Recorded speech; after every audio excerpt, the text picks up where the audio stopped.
이미 삼성의 상대는 뭐 예전에 뭐 고철 팔던 그런 시장이 아니야.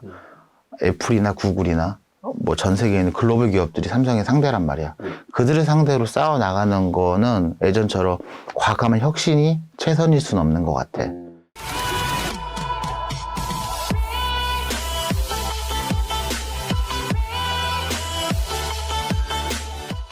팀장님, 저희가 저번에 애플에 관해서 한번 컨텐츠를 마련해 봤었는데 그걸 보고 삼성이 왜 우리는 컨텐츠로 만들어주지 않냐고 저한테 불평을 해가지고 또 특별히 구독자분들도 궁금해하실 것 같고 또 마침 지금 삼성 공채 시즌이잖아요. 맞아. 그래서 이번엔 삼성에 관해서 한번 얘기해보면 어떨까 싶은데 혹시 뭐 준비하신 거 있으실까요?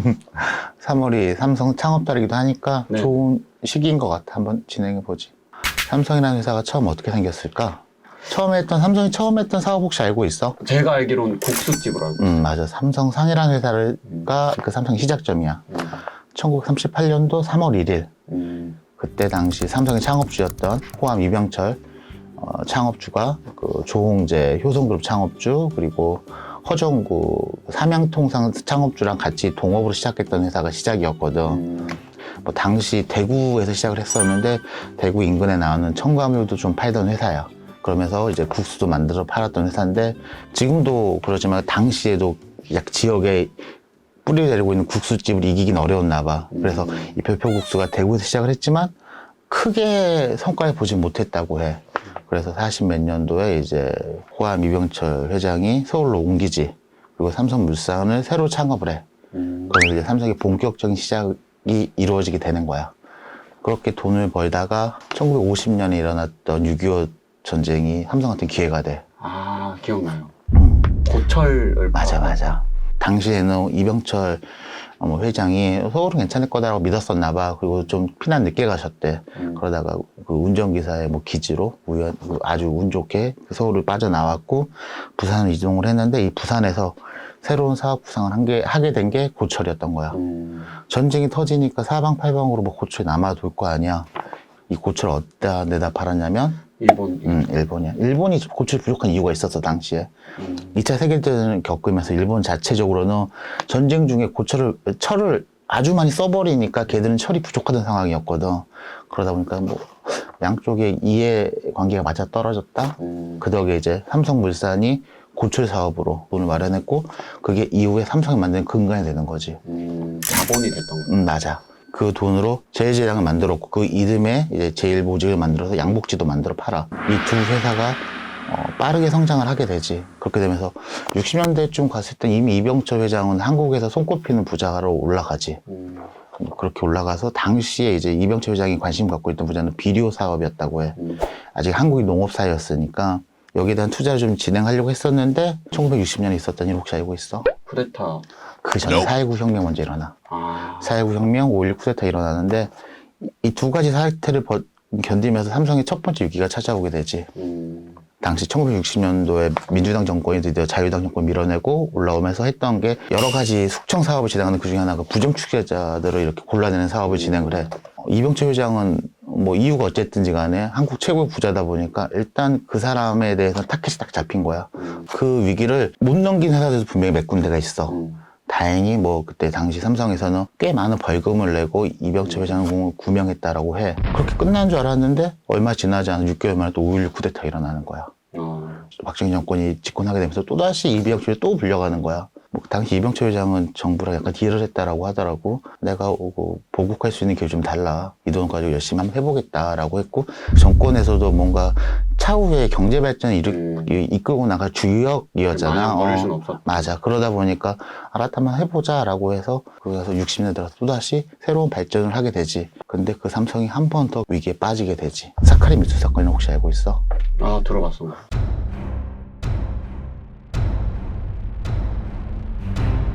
논란될 수밖에 없지. 어떻게 우리나라의 대표하는 대기업이 밀수를 할 수 있어?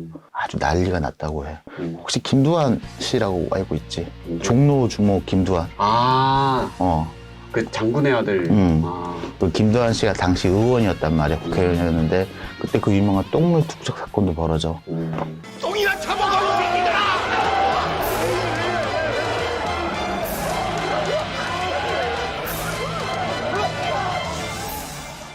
이 새끼들아! 이게 나라냐 그러면서 가서 그냥 국회에 가서 똥물을 뿌렸던 그렇게 막 회자가 되니까 이거 사람들이 국민적인 분노 막 일어나는 거야. 그러다 보니까 정부 차원에서도 이걸 그냥 둘 수가 없는 거야. 삼성에서 책임을 져야 될 상황이 벌어진 거야. 그래서 그때 삼성에서 대구대학도 정부에 헌납을 하게 돼. 그리고 그 대구대학이 현재 영남대학이야. 그리고 겨우겨우 만들었던 한국비료공장을 국가에 헌납을 해. 약간 삼성으로서는 되게 아픈 사건이었는데 당시 한국비료공장이 삼성 매출의 3분의 1 정도 차지했던 대단히 중요한 사업이었는데 이걸 갖다 바친 거야. 그렇게 해서 이제 삼성이 그 위기를 넘어가나 했는데 그게 쉽지가 않았던 거야. 68년도에 이병철 회장이 용퇴했던 데서 2년 만에 돌아오면서 삼성이 그 사카린 밀수 사건의 위기를 넘어섰다라고 볼 수도 있을 것 같아. 존경받는 창업주로서 이병철 회장이 존중받는 이유는 이런 위기들을 겪을 때마다 그걸 타개해 나갔던 그 경영 능력이 있었던 것 같은데 68년도에 돌아오시고 새로운 도전에 들어가. 지금 삼성의 핵심이라고 할 수 있는 전자산업에 본격적으로 뛰어드는 시기가 그 68년도 이후거든. 그리고 이제 70년대 들어서 삼성에서 이제 이건희 회장이 반도체 사업에 대한 관심을 가져가지고 시작을 해. 개인 사업을 시작을 해. 그런데 이게 생각보다 잘 안 돼. 근데 이거를 그냥 버릴 수도 있는데 이병철 회장이 보니까 이거 될 것 같은데? 이거 뭐 될 것 같은 사업인데 싶으니까 아들 사업체를 인수를 해와. 그룹 차원에서. 그리고 거기다가 막대한 투자를 해주는 거지. 그리고 그게 현재 삼성전자의 근간, 반도체 근간이 되는 거지. 이병철 회장이 되게 추진력이 좋으셨네요. 창업주들이 갖고 있는 특성 중에 하나인 것 같아. 결단력, 추진력, 카리스마 다 갖추고 계신 분이었지. 그러면 방금 말씀하신 이건희 회장이 어쩌면 제2의 창업주라는 말도 있던데 어떤 배경에서 그런 말이 생길 수 있었던 거죠? 이병철 회장이 이제 별세를 하셔. 그 자리에 셋째인 이건희 회장이 올라와. 사실 이건희 회장은 처음에 삼성 쪽에서 생각했던 후계는 언론 쪽이었다고 해. 이건희 회장의 첫 직장도 중앙일보였거든. 그런데 이제 아버지를 대신에 그룹을 이어받은 이건희 회장이 회장직에 오르게 돼. 그리고 88년도 3월 22일 날 제2의 창업을 선언하셔. 삼성 상해가 생긴 지 50년 딱 되던 해였어. 우리나라 자체가 이미 그때는 고도 성장을 겪고 있는 중이었어. 삼성이 전 사업 부분에서 올라가고 있었는데 이대로 있으면 결국 도태될 수밖에 없다라는 불안감 같은 게 아마 그 창업 선언에 담겨있지 않았을까 싶어. 그리고 90년대 들어가서 이제 그 유명 93년도 베를린에서 신경영을 주창하시지. 그 전에 삼성전자가 만드는 제품들의 특징은 그냥 싼 값에 저렴하게 많이 쓰는 이런 제품이었던 거지. 박리담회를 노렸 결코 초일류 상품은 아니었단 말이야. 뭐 당시 삼성이나 LG전자가 미국 시장에서 팔렸던 것도 저가 100세가전 위주였던 거야. 근데 이건 아니다 싶은 거야, 이건희 회장도. 그래서 그때 93년도에 외쳤던 게 우리 한번 제품 품질 경영 한번 해보자.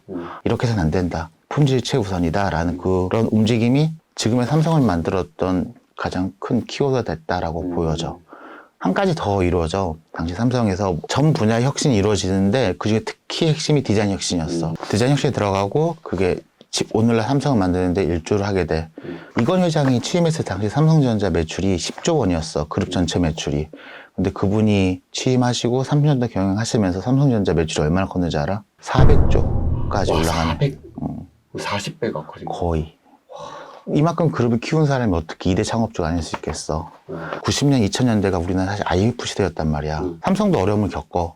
이건희 회장이 특히 관심 갖고 있었던 자동차 산업이 있었단 말이야. 그게 무너져, 당시에. 무너지는 것만큼 성장하는 사업이 더 컸다라고 볼 수 있을 것 같아. 아버지가 뭐 사카린 밀수 사건이나 뭐 6.25 전쟁 겪으면서 성장을 해왔던 것처럼 이건희 회장도 뭐 신경영을 주창하시면서 이제 뭐 우리나라가 겪었던 위기, IMF 외환위기를 성장의 발판으로 삼았다고 볼 수 있을 것 같아. 위기를 기회로. 맞아. 부전자전이라고 할 수 있을 것 같아. 그렇게 해서 이건희 회장 때 삼성은 오늘날의 삼성의 반열까지 오르게 되는 거지. 그렇게 건재하시던 이건희 회장님이 또 별세하시고 이재용 부회장이 그 경영권을 이어받았잖아요.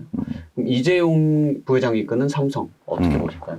2014년도에 이건희 회장이 갑자기 쓰러지죠. 신분경색으로 쓰러지시고 5년 정도 투병을 하시다가 2020년에 돌아가시지. 이건희 회장이 돌아가셨을 그 당시에는 여러 가지 썰지도 많았고 삼성의 미래에 되게 어둡게 보는 분들도 많았었던 것 같아. 제2의 창업주로 불릴 만큼 강력한 카리스마를 가지고 있었고 그 능력도 보여줬던 이건희 회장을 과연 그 아들인 이재용 부회장이 어느 정도 따라갈 수 있겠느냐. 뭐 시장의 불안이 꽤 컸던 건 사실이야. 그리고 현재 역시 그 불안이 해소되진 않았다고 보여지기는 해. 이재용 부회장에 대해 얘기 좀 해야 될 것 같은데 경영 3세가 경영의 전면에 나서는 것부터가 사실 언론에서 좋게 보진 않아. 뭐 금수저가 그냥 아버지 세습 받아서 그냥 하는 건데 그에게 경영 능력을 어떻게 입증해 왔으며 그가 어떻게 나갈 것인지 불안하다. 뭐 사실 그런 부분들은 지적들이 틀린 건 아니었어. 이재용 부회장이 90년도 초반에 삼성에 입사를 해서 그동안 보여준 모습들 중에 눈에 띌만한 성과를 보이진 못했던 건 맞거든. 하지만 그 이후에 이재용 부회장 어떻게 보느냐, 개인적으로 봤을 때는 꽤 기대할 만하지 않을까라고 봐. 뭐 사실 국정농단의 사건이 발생을 했지, 전 정권 당시에. 그리고 그 사건의 핵심 피의자로 연루가 되셨고 그것 때문에 고초도 겪었어. 아직도 그 사건이 마무리되진 않았단 말이야. 이래저래 이재용 부회장의 시작이 아버지 할아버지보다 더 안 좋았다라고 보여. 하지만 삼성그룹 자체가 그럼 그 5년 동안 어떻게 성장해 왔느냐를 본다라면 나는 꽤 좋은 방향으로 가고 있지 않나라고 봐. 이재용 부회장이 문제가 가장 크게 됐던 조직이 그룹의 전체 컨트롤하던 미래전략실에서 뭐 여러 가지 일들을 많이 했었는데 이게 대외적으로 되게 안 좋게 비춰지자 미래전략실을 없애버렸어.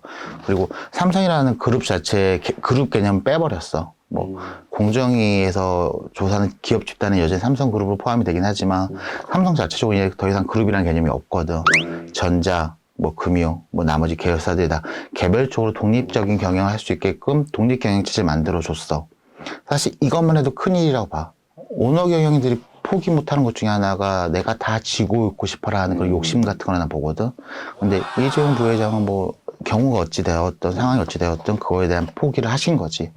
이게 요즘 트렌드랑 되게 맞다고 난 보거든. 요즘 트렌드는 자유경영이 필요해. 그리고 ESG 경영 자체의 핵심이 거버넌스 부분에 있어서도 시장 평가를 좋게 받을 수 있는 핵심 평가 요소라 보거든.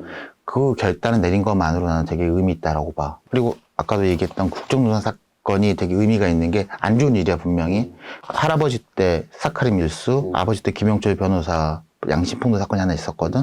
그 사건, 그 세 번째로 할 만큼 84년 역사를 가진 삼성이 갖고 있는 3대 악재 중에 하나만 보는데 이게 어떻게 호전되냐면은 삼성의 복잡한 순환출자 구조를 일원화시키고 뭔가 이 그룹 구조를 개편시켜.